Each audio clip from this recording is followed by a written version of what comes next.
chapter 2, verse 1 po. Kita mo sa malo? Sige po, pakibasa po. Ikaw sa makatuwid, aking anak, ay magpakalakas sa biyaya na kay Kristo Jesus. Amen. No? Dito po ay sinabi po ni Pablo doon po kay Timoteo at saka sa church. No? Kaya sabi niya dito, thou therefore my son. Kasi po si Timoteo ay anak po ni Pablo sa pananampalataya. Kaya sabi po ni Pablo sa kanya, maging po ang church nakaharap po ni Pablo during the time, kung siya po ay nasa kulungan, thou therefore my son, be strong in the grace that is in Christ Jesus. Okay? Bakit po kailangan ni Pablo na magpalakas po sila? Sapagkat, of course, si Pablo po ay malayo sa kanila at siya po ay nakulong during the time at kailangan po nila magpakalakas sa paglilingkod sa ating Panginoon. Kailangan nila magpakalakas sa biyaya na kay Kristo Jesus. Okay? Now, dito po sa talatang ito ay tatlong bagay ang nais ko po ibahagi sa inyo. Number 1, the command to be strong. Utos po ni Lord na magpakalakas po tayo. Ano po yung kailangan nating palakasin? Yung ating buhay espiritual. Tama? Yung ating pananampalataya. Yung tinutukoy po dito ng ating Panginoon sa pamamagitan po ni Pablo. Kaya dito po, sa Ephesians chapter 6 verse 10, inulit po ulit ni Pablo ito sa church po ng Epeso. Ephesians chapter 6 verse 10, basahin po natin. Okay. Ephesians chapter 6 verse 10. Mga kapatid, at yun po, basahin na naman po ni Nanay. Ito po, Nay. Chapter 6, ito po yung 6, ito po na yung 10, ito po na yung pakibasa po. Ay, nakita niyo na po, Nay? Sige po. Sa wakas, aking mga kapatid, magpakalakas sa Panginoon at sa kapangyarihan ng kanyang kalakasan. Amen. So kanina, binasa natin, magpakalakas sa biyaya na kay Kristo Jesus. Ngayon naman, nabasa natin, magpakalakas kayo sa Panginoon, sa kapangyarihan ng kanyang kalakasan. Kung inyo pong nakita po, at inyo pong nabasa, at inyo pong natandaan na konektado po lagi ang Panginoon sa ating kalakasan. Tama? Lagi pong binabanggit po yan ni Pablo, sapagkat sa totoo lamang po, kung wala ang Diyos sa buhay po natin, hindi tayo malakas. Tama po? Wala tayong kalakasang taglay sa ating paglilingkod na ito. Kaya po, ang tunay na lakas ay mula sa Diyos, hindi sapat ang sariling kakayahan. Hindi natin kayang palakasin ang sarili natin, kung hindi po dahil sa Panginoon, kung hindi po dahil sa Kanyang biyaya. Kailangan nating umasa sa lakas na nagmumula sa ating Panginoon. Kaya dapat po tayo manatili lagi sa ating Panginoong Diyos. Kaya ang kalakasang ito na sinasabi po ni Lord ay dapat po tayo manatili dito. Dapat po nating gawin, sapagkat ito po ay utos ng ating Panginoong Diyos. Magtiwala po tayo, of course, sa kapangyarihan po ng Diyos. Ang kapangyarihan ng Diyos ay higit sa anumang mga problema, suliranin, pagsubok sa buhay na atin pong kinakaharap. At ito pong Diyos na ating panlingkuran ay buhay po siya na Diyos at siya pong Diyos na tumutungay sa atin. Nakikita po tayo na naman ang ating mga ginagawa. Kaya, yun pong number 1, mga kapatid, ilang sabi po ay the command to be strong. At iyon po ang ating pangatlong talata na binabanggit po dito ng ating Panginoong Diyos. Sa Lumang Tipan naman, ay babasahin ko lamang po sa inyo. Sabi po ng Panginoon kay Joshua, alam po natin si Joshua ay isa pong lingkod ng Diyos, na siya po yung successor ni Moises. Okay? Na si Joshua ang namuno para makarating sila sa Promised Land. Pero, bago sila nakarating sa Promised Land, tiniktikan mo na nila kung ano ang mga tao doon. Nakita ko nila, ang mga tao doon, mga malalaki, mga higante. No? Sabi ni Joshua, hindi natin to kaya kasi sabi ng ibang kasama ni Joshua, hindi natin to kaya. Pero si Joshua, talaga kong determinado na kalabanin sila kasi ang utos ng Diyos ay matatalo sila. Yo? Ang gusto ni Lord na makuha nila yung promised land na inilaan ng Panginoon doon sa kanila. Kaya sabi ng Panginoon dito kay Joshua sa wikang Tagalog, sa Joshua chapter 1 verse 9, hindi ba kita inutusan, sabi ni Lord, ikaw ay magpakalakas at magpakatapang na mabuti.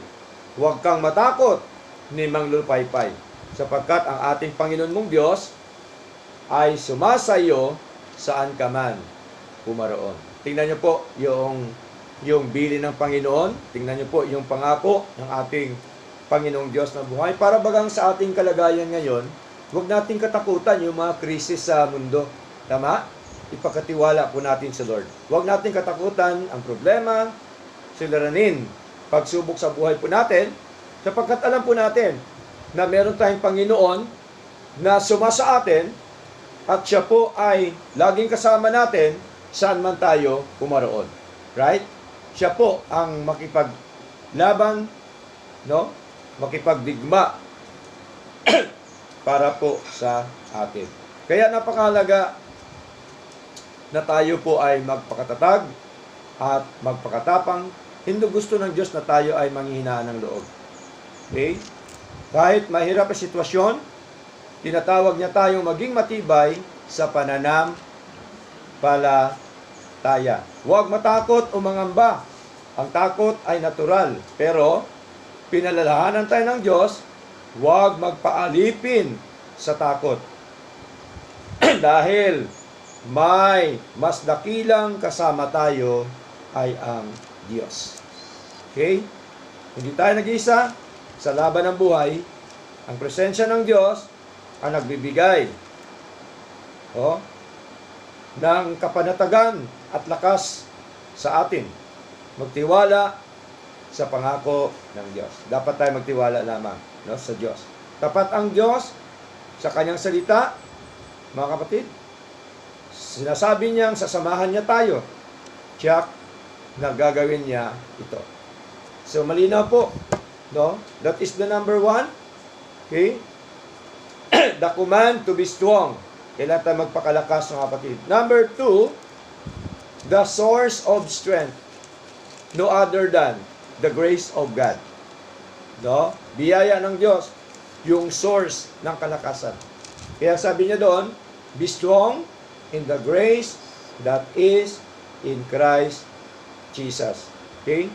Kasi si Lord, meron po siya tinatawag na sufficient grace. Sufficiente po ang biyaya ng Diyos sa buhay po natin. Okay? Ang ating kahinaan, pinapalitan ni Lord ng kalakasan. Bakit? Kasi po, sufficiente po ang grace ng ating Panginoon. Basahin natin 2 Corinthians chapter 12 verse 9. Okay? 2 Corinthians chapter 12 verse 9. Anong sabi ni Pablo dito, mga kapatid? Doon po sa mga kapatiran sa Corinto. Okay? Nakibasa Sister Agnes sa Tagalog. At siya'y nagsabi sa akin, ang aking biyaya ay sapat na sa iyo, sapagkat ang aking kapangyarihan ay nagiging sakdal sa kahinaan. Kaya't bagkus akong magmamapuri na may malaking galak sa aking kahinaan upang manahanawa sa akin ang kapangyarihan ni Kristo. Amen. So, napakaganda po na sinasabi po ni Pablo. And he said unto me, sinunghi ang Diyos, nagsabi daw sa kanya. And he said unto me, my grace is sufficient for thee.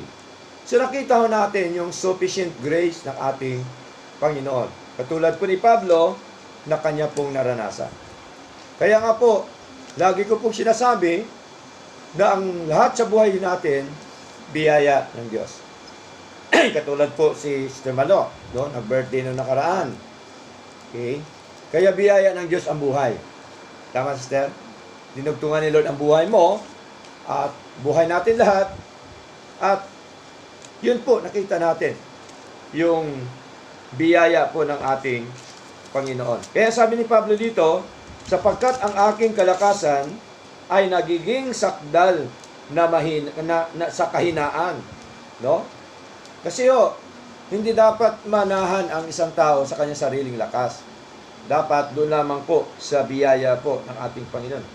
Lalong may katuwaan sa makatuwid na ako ay bagkos magmamapuri sa aking mga kahinaan upang ang kapangyarihan ni Kristo naway manahan sa akin. So, ibig sabihin po, ang kalakasan lamang po ni Pablo, walang iba, kundi ang ating Panginoon. Yan po tinatawag na sufficient grace. No? Sufficiente ang biyaya ng Diyos sa buhay po natin. Lahat po yan, binigay ni Lord sa atin, spiritual na bagay, material na bagay, sa ating pisikal, lahat po yan, no? Biyaya po ng ating Panginoon. Sapat po ang biyaya ng Diyos, mga kapatid. Kahit may kahinaan o pinagdaraanan tayo, ang biyaya ng Diyos ay sapat para tayo palakasin. Tama po? Ang kahinaan natin ay hindi hadlang. Sa halip, doon mas nahayag ang kapangyarihan ng Diyos sa ating buhay. Magtiwala sa Diyos sa gitna ng kahinaan. Hindi kailangan maging perpekto o malakas sa sarili. Ang malaga ay umaasa tayo sa biyaya ng Diyos. Ipinapakita ng Diyos ang kanyang kapangyarihan sa atin. Kapag tayo ay mahina, doon lalo nakikita na ang Diyos ang kumikilos at hindi tayo. Okay? Kaya minsan may mga bagay na nangihina tayo, subalit nandun pa rin po ang kalakasan ng ating Panginoon. Lalo-lalo na po sa ating espiritual na kahinaan sa ating po paglilingkod sa Lord. Okay? So, biyaya po ng Diyos lahat yan. Kaya magpakalakas po tayo. No? Sabi po ng ating Panginoon. Ano pa po? Hindi lamang sufficient grace si Lord, kundi siya din po ay multiplying grace. No? Multiplying grace. Basahan po natin. Sa aklat po ng 1 Peter. Okay? 1 Peter po, chapter 1. Verse, sorry po. 1 Peter ba yun? Yes po, 1 Peter chapter 1, verse 2. Okay? Sa number 715. Okay? Ito po na. Ito po. 1 Peter chapter 1, verse 2. Ito na yung Tagalog. Inirang ayon sa kaalaman, sa mulat-mula pa Opo. anang Diyos na Ama. Sa pamagitan ng Pababanal, ng Espiritu. Espiritu Opo. hanggang sa pagtalima at Bibisik. pagbibisik ng dugo ni Kristo, Mm. ni Kristo Kristo. Biyaya ang sumainyo at kapayapaan ay Paramihin. Amen. So pag sinabi pong biyaya at kapayapaan sa inyo yung paramihin, ibig sabihin po mga kapatid, nakita ho natin yung multiplying grace. No? Sapagkat ang sabi dito, grace unto you and peace be multiplied. So multiplying grace, no? Marami, no? Marami ang biyaya po ng ating Panginoon. Tingnan niyo po, bakit? Kasi siya po nagligtas sa atin before the foundation of the world. Siya po ang nagpapabanal sa atin sa ating kalagayang marumi dahil sa kasalanan. Siya din po ang nagtubos sa atin sa pamamagitan ng kanyang dugo. Okay? Ito po yung kaligtasan, no? Isang package. Kaya ang sabi ni Lord, sa pagitan po ni Pedro, grace unto you and peace be multiplied. No? Sa atin ang biyaya ng Diyos at kapayapaan. Kaya po mahalaga yung biyaya at kapayapaan po ng ating Diyos na buhay. Kaya iyon po tinatawag na multiplying grace. Maraming biyaya po ng ating Panginoon. Okay? Binayaan ba tayo ng Diyos? Amen. Amen. No? Buhay natin, higit sa lahat, yung kaligtasan at buhay na walang hanggan. Sunod, yung kaligtasang temporal sa mundo ito na ating ginagalawan. Hindi niya tayo ginugutom. Hindi niya tayo pinababayaan. Di po ba? Sa likod po ng ating kahinaan, tayo po'y pinapalakas pa rin ng ating Panginoon. Okay? Sa likod po ng ating hindi lamang kahinaan, kundi yung ating pong buhay na hindi karapat-dapat sa Kanya, tayo po ay ginawang isang karapat-dapat po ng ating Panginoon. Kaya malinaw po yung tinatawag na multiplying grace. Okay? Next, doon po tayo sa tinatawag po na God of all grace. God of all grace. Ang Diyos sa lahat ng biyaya. Kasi sa atin po, lahat po yan, biyaya po yan ng ating Panginoon. Okay? Basahin natin. 1 Peter chapter 5, verse 10. Okay? 1 Peter chapter 5, verse 10 po. Pakibasa, Sister Malo. Ngunit ang Diyos ng lahat ng biyaya Amen. na siyang tumawag sa atin sa kanyang walang hanggang kaluwalhatian sa pamamagitan ni Kristo Jesus, pagkatapos na kayo ay nagtiis ng sandaling panahon, ay gawin kayong sakdal, matatag, malakas, matibay kayo. Amen. Tingnan niyo po mga kapatid, malinaw po. Nang sabi po dito ni Pedro, but the God of all grace. All grace, lahat po yan, biyaya ng Diyos. No? Sa buhay po natin, mula ulo hanggang paa, grace po yan ni Lord. Okay? Lahat yan ang mga bagay sa buhay natin, grace po yan ng Panginoon. Tayo po ay nakapag-isip pa. Tayo po ay naglilingkod sa Lord, grace po yan ni Lord, lahat po yan. Grace po yan ng Panginoon, mga kapatid. Kaya sabi po dito ni Pedro, na siya, ngunit ang Diyos ng lahat ng biyaya, na siyang tumawag sa atin, sa kanyang walang hanggang kalulatian, sa pamamagitan ni Hesus Kristo. Sino ang tumawag sa atin? Si Lord. Tinawag tayo ni Lord sa kaligtasang eternal, tinawag din tayo ni Lord sa paglilingkod sa Kanya. Si Lord po ang tumatawag, hindi po yung tao ang siyang tumatawag. Tayo, ginagamit na ni Lord para i-share ang salita ng Diyos.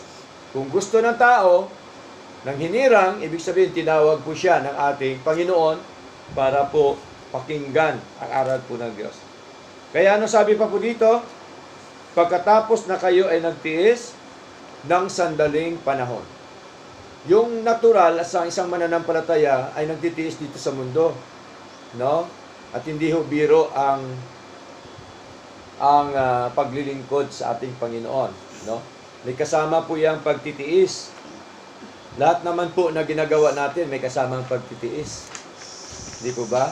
Sa buhay natin na ito, kailangan po talaga tayo magtiis. Magtiis tayo sa ating pananampalataya, magtiis tayo sa ating paglilingkod sa Lord, magtiis tayo sa gawain ng ating Panginoon. Lahat po yan, may pagtitiis. No? Pero yan ang mga bagay na yan, sandaling panahon na yan. No? Kasi pagka nandun na tayo sa Lord, wala nang pagtitiis dito sa mundo. Sabi pa nga ng banal na kasulatan, wala nang paghihirap pa, wala nang pagluha pa, pag-iyak pa, wala nang kung ano man ang mga ating naranasan po dito sa mundo. Kaya dito po, napakalaga na maintindihan natin yung ating pagtitiis. Kasi hindi katatagal pagka hindi mo naintindihan. No? Kaya po, dapat tayo po ay magpakalakas sa biyaya po, of course, ng ating Panginoon. Sabi ho dito, tuloy natin, ay gawin kayong sakdal. Sino ang gagawa sa ating sakdal? Si Lord. Si Lord pa rin po ang magbigay sa atin ng kasakdalan. Matatag, siya din po nagpapatatag sa atin. No? Kaya nga po, sabi niya, be strong in the grace that is in Christ Jesus. Malakas, siya din po nagpapalakas sa atin. Next, sabi niya, matibay kayo. So, ang nagpapalakas, ang nagpapatatag sa atin, at ang nagpapatibay sa atin, walang iba kundi ang biyaya ng Diyos. Walang iba kundi yung ating Diyos na buhay. Kaya, kumalaga yung ating koneksyon, ang ating relasyon, ang ating komunikasyon, of course, no? Sa ating Panginoon, mga kapatid. Okay? Next, number 3, the center of grace, our Lord Jesus Christ. Siyang sentro ng biyaya na natanggap po natin sa ating Panginoon. Si Kristo Jesus ang pinagmumulan at sentro ng lahat ng biyaya. Mula sa Kanya nanggagaling ang ating buhay, lakas, kaligtasan, at espiritual na paglago, at wala tayong magagawa ng hiwalay sa Kanya. Totoo po ba yan, mga kapatid? Na pagka tayo hiwalay sa Diyos, wala tayong magagawa? Yes, totoo po yan.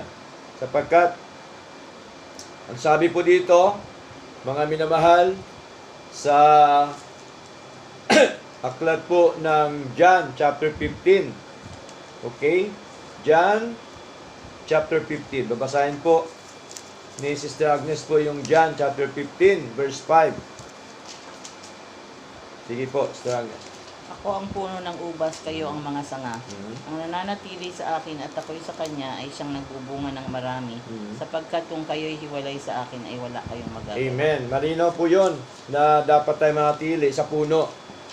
No, kanino? Sa ating Jesucristo. Sapagkat ang sabi ni Lord, kung kayo ay hiwalay sa akin, wala kayong magagawa. Italo nyo po sa verse 7, Sister Agnes. Verse 7 pa. Kung kayo'y magsipanatili sa akin at ang mga salita ko'y magsipanatili sa inyo, ay hingin ninyo ang anumang inyong ibigin at gagawin sa inyo. Amen. Malinaw po. Yung pangako po ni Lord sa atin. No? Na kung saan po ay meron tayong gagawin. No? Meron tayong dapat isakatuparan. Ano po yun? Yung atin pong pagpapanatili sa Diyos at sa Kanya mga salita. Yun po yung kondisyon. Kaya sabi ni Lord, ano man yung hingin, ay aking ibibigay sa inyo. So pangako po yan ni Lord. Ibibigay po ni Lord sa atin ang mga bagay na nais nating hilingin sa ating Panginoon. Si Lord po ay tapat sa kanyang pangako. Tama po? Siya po ay tunay at totoong Diyos. Okay? Hindi po siya nagsisinungaling. No? Siya po ang Diyos na punong-puno ng pag-ibig at kahabagan sa buhay po natin. Kailangan natin ang Panginoon sa lahat ng bagay. Okay? Tulad ng sanga na hindi mabubuhay kung hiwalay sa puno. Tayo rin ay walang magagawa kung wala Panginoon sa buhay natin. Para hindi mahiwalay sa Panginoon, kailangan nating manatili sa Kanya sa pamamagitan ng pagbabasa, pananalangin, pagsunod, fellowship sa kapwa mananampalataya at tapat na pamumuhay sapagkat siya ang ating buhay at lakas. So, napakaganda po ng ating pinag-aralan po ngayon at ang pinakabuod po, no, mga kapatid, ng ating pag-aaral, ito pong tatlong ito, na unang-una ay utos ng Diyos na tayo magpakalakas. Pangalawa, ay nakita ho natin doon na ang sentro ng ating kalakasan, yung biyaya ng Diyos. Pangatlo, nakita ho natin mga kapatid, na o sentro pala ang ating Jesucristo. At ang pangatlo, mga kapatid, ay nakita ho natin na ang source po ng ating kalakasan, walang iba kundi yung grace po ng ating Panginoon. Kaya, sa ating conclusion, mga minamahal, ang pagiging malakas sa biyaya na kay Kristo Jesus ay nangahulugang hindi tayo umasa sa sarili nating lakas, kundi sa biyaya ng Diyos. Sa Kanya tayo kumukuha ng lakas upang manatiling matatag, tapat, at patuloy na lumakad ayon sa Kanyang kalooban. Kaya sabi po ng ating Panginoon, ulitin ko po, be strong in the grace that is in Christ Jesus. Magpakalakas po tayo sa biyaya na kay Kristo Jesus. Nawa ang mga talatang ito, ang ating pinag-aralan, ay kasangkapanin ni Lord na tayo po ay maging malakas sa ating pananampalataya, sa ating buhay espiritual.